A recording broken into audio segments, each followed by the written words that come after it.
I've got about apparently 5 or 6 minutes to say the most useful things I can think of. I'm going to do my best.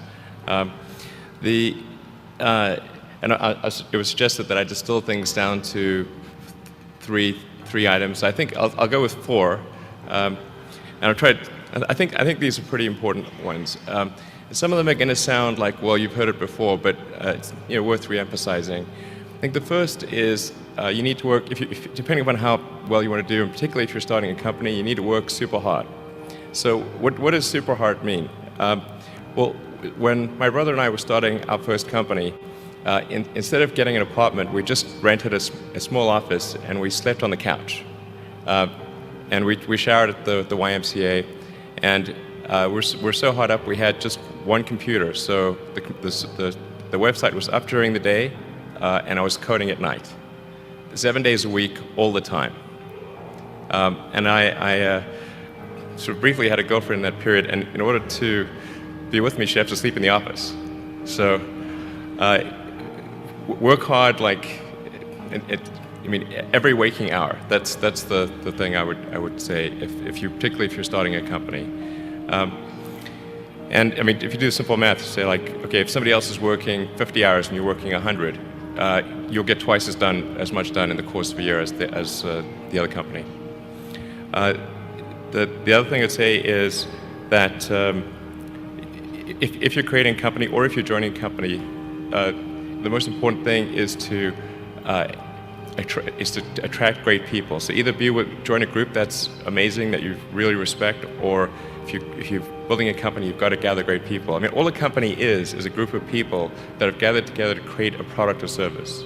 And so depending upon how talented and hardworking that group is, and the degree to which they are focused cohesively in a good direction, that will determine the success of the company. So do everything you can to gather great people if you're creating a company. Then I'd say focus on signal over noise. A lot of companies get confused. They spend money on things that don't actually make the product better. So, for example, at Tesla, we've never spent any money on advertising. We put all of the money into R&D and manufacturing and design to try to make the car as good as possible.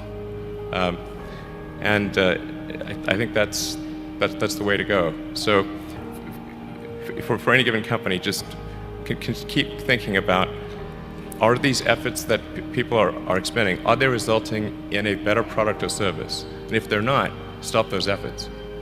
And then the final thing is to sort of don't just follow the trend.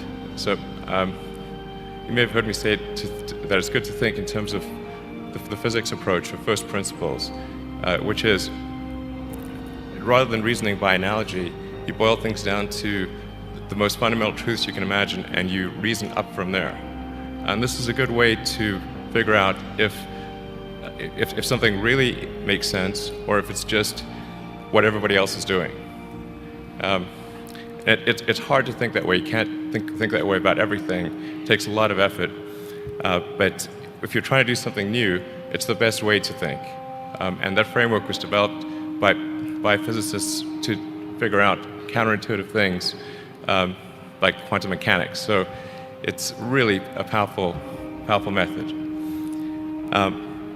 Anyway, so that's, and then I think that the final thing I would encourage you to do is, now is the time to take risk. You don't have, you don't have kids. As you get older, your obligations increase. So and once you have a family, you start taking risk not just for yourself but for your family as well. It gets much harder to do things that might not work out.